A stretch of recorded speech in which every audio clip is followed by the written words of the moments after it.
Hi, everyone. Thank you so much for tuning in to listen to this presentation.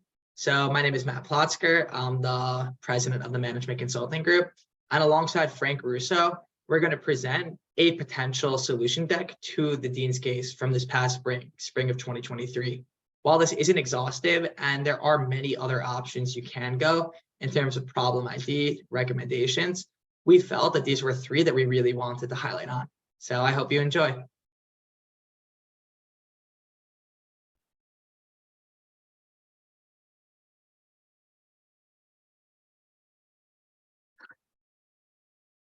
So starting off with the agenda, we'll first be going through the industry overview, then the problem identification, moving on to our recommendations for those problems, and then how we would implement them into the company for Disney Plus, along with maybe some financial implications and key performance indicators, and finally a conclusion.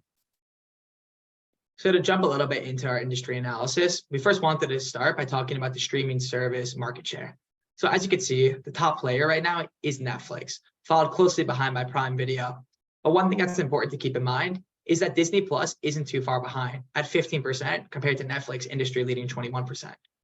We then want to jump into some streaming service industry growth, where you can see with an 11.3 compounded annual growth rate, it has been increasing dramatically year over year. You can also see that $72.2 billion is the market size right now, and that 85% of consumers have at least one service. You can see on the bottom left some top competitors to Disney Plus, such as HBO Max, Peacock, and Netflix, followed by some key market trends, which include competition for newest content, customer satisfaction, and an ad-supported plan, or the potential for ad-supported plans. So moving on to the problems that we identified within Disney Plus is first, like Matt said, with the industry supporting ad plans, Disney Plus is at a disadvantage by not offering one. So Disney Plus is not reaching an audience that is willing to sacrifice having to watch ads in order to pay less for the program, along with they're also missing out on a lot of opportunities for streaming bundles. So ESPN Plus, Hulu, and Disney is the traditional bundle that Disney offers, but they're missing out on a demographic of people who would like to bundle just Disney and Hulu, but are not as big of a fan as ESPN Plus.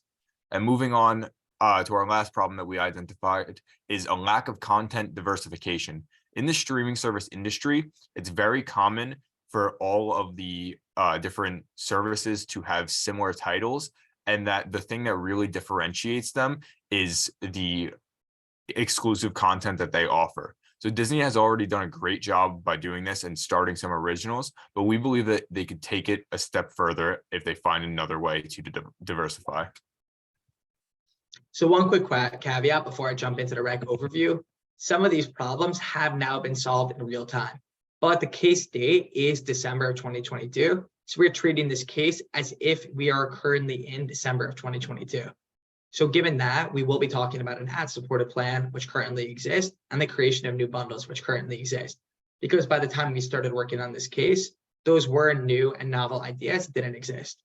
So jumping back into our rec overview, so we recommend the introduction of an ad-supported plan because we have seen Hulu achieve great success from introducing cheaper plans, which contain ads. And I believe that over 70% of consumers currently subscribe to this ad-supported plan, which shows that this is primarily what consumers want. Additionally, we recommend that Disney Plus creates new bundles because they can benefit from selling bundles to audiences who do not necessarily watch sports and who may not want to pay the extra money for ESPN Plus. And finally, we recommend that Disney Plus incorporates live TV options. There are multiple different channels that are owned by Disney, such as Disney Junior, Disney Channel, and Disney XD, and they have been wildly successful. And we believe there is room for them to be introduced onto the Disney Plus app, similarly to what you currently get with ESPN Plus and their introduction of live TV events on the app. So going a little deeper into our first recommendation of introducing ad-supported plans, the current situation is that Disney does not offer ad-supported plans, despite 57% of people saying that they would rather watch ads than spend more money on streaming services. Hulu, which Disney owns 67% of the company for, already has ad-supported plans, which implies that it would be a realistic option for Disney to implement. As far as the industry goes, Paramount, HBO Plus, or HBO Max, excuse me, and Hulu all offer ad-supported plans that are on average $5 to $6 less than their ad-free counterparts. As far as ad frequency goes, many services choose to show either 10 to 12 ads per hour, and it can result from 400 million in brand deals just from the advertising revenue. And when considering shareholders, they've already expressed an interest in creating an ad-supported plan because of the prospect of the revenue. And Disney has even gone so far as to say that because of Hulu's ad revenue, they were considering to purchase them at the end of January 2024. So to jump into our next recommendation, we recommended the creation of new bundles. And as you can see, Disney Plus has been a leader in creating bundles ever since the uncompromising and groundbreaking Disney Plus, Hulu, and ESPN bundle. But as we can see, there are certain consumers that might not necessarily want all three of those at once. So what we recommend is a bundle of just Disney Plus and Hulu, because it could reach demographics of both parents and children who could really benefit from this experience. Pricing would be consistent with industry standards, discounting around $3 from the price of both services combined independently. And as you can see, cheaper bundles are highlighted at the top of the screen, with Hulu and Disney Plus being bundled together for what we believe to be around $12 a month, versus all three services together for around $20 a month. And finally, our last recommendation of incorporating live TV options. Disney already has secured its spot in the cable television market with the ownership of various channels. These include the ABC network, Disney network, Fox network, FX, National Geographic, and ESPN franchises that all have multiple cable channels. Studies show that previews of content when users access applications keeps them engaged and on the platform. So what this means for Disney is if they're able to integrate live TV into their streaming service, it could be an easy way for consumers who are entering the app to have something to entertain them while they're figuring out what they want to watch on Disney Plus, thus kind of implementing a switching cost that they would not have with other streaming services. And as you can see there on the left, there has been a decrease in Disney Channel subscribers on cable who are now missing out on the live TV aspect if they are those demographics that have switched to Disney Plus instead of cable. So just to jump into our implementation timeline. So for the ad-supported plan, we first recommend using focus groups to determine success metrics and customer opinions before implementing the plan as a limited time feature, and then finally reviewing results and comparing them with those success metrics to ensure that it is a successful endeavor for Disney Plus. Jumping into the new bundles, we believe that it would be beneficial to collect data regarding the users and their likelihood to upgrade or downgrade plans. And then by the time we hit the first quarter of 2023, introduce a plan to just bundle Hulu and Disney Plus with the absence of ESPN Plus.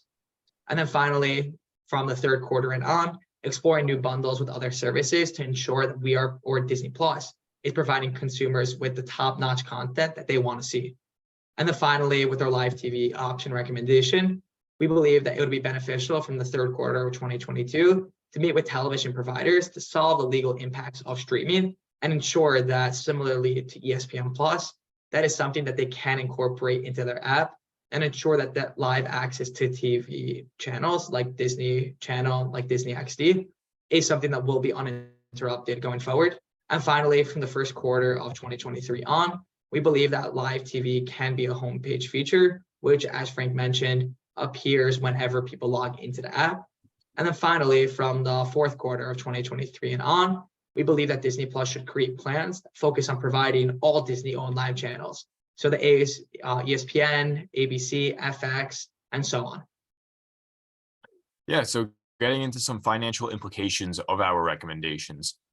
As far as revenue goes, competitors have seen revenue increases following the implementation of ad-supported plans. Like I've mentioned before, Hulu saw a $400 million increase in branding revenue, which greatly helped them in achieving a positive net income for that year.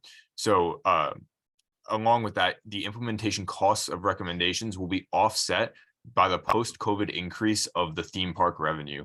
Disney Plus is just a segment of Disney's revenue. And so Disney will be able to afford to spend more on restructuring Disney Plus and adding these features because of their post-COVID boom in revenue from their parks. Overall, these recommendations will create customer interest and market share will increase as a result in the streaming service industry, therefore cementing Disney Plus as a key industry player. And to the right, you can see that we've projected out Disney's revenue, and it's projected to reach over 95 billion by 2025 after installing our recommendations. So just to touch upon some key performance indicators to ensure that Disney Plus is achieving these recommendations in a successful and efficient way. With our introducing of ad-supported plans recommendation, we're looking for 90% user retention rate after just 1 month and a 12% increase in revenue during that first quarter of the recommendations implementation.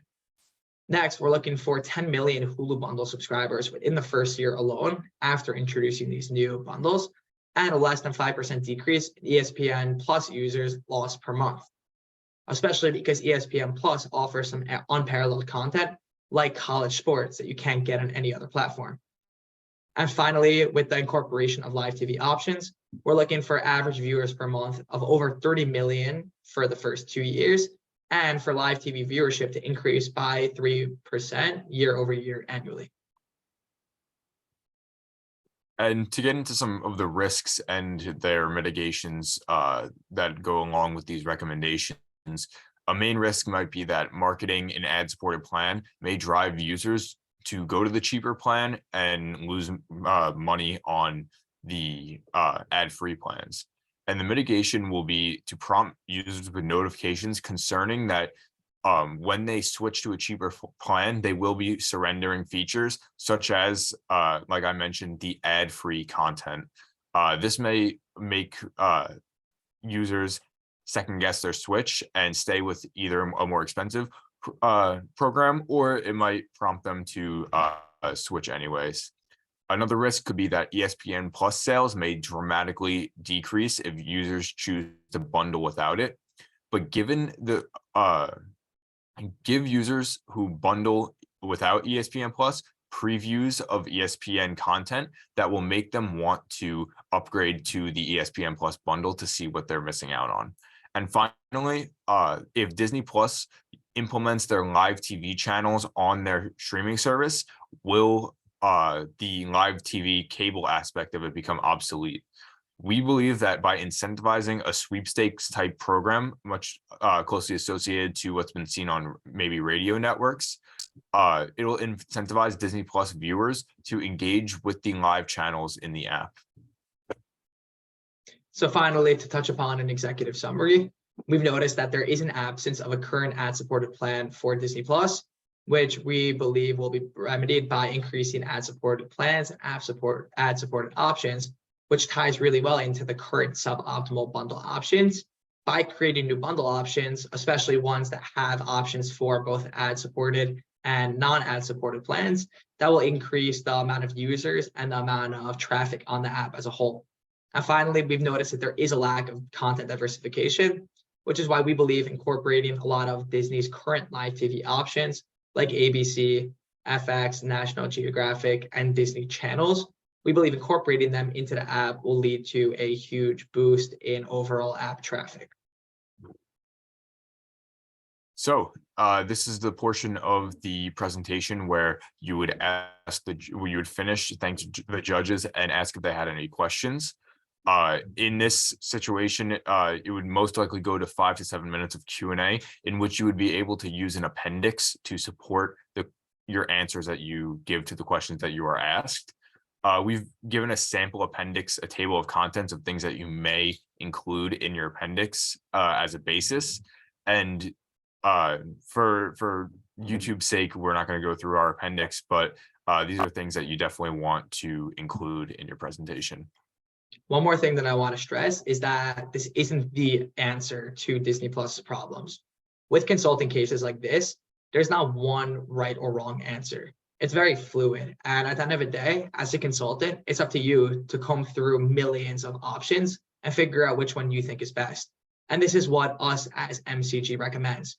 But like I said, this isn't the be all and end all. And we recommend constant creativity and constant logistical planning in regards to how you think Disney Plus can continue to increase their business and grow it in whatever way you see fit. Thank you again for tuning in, and I hope you gained a lot from it.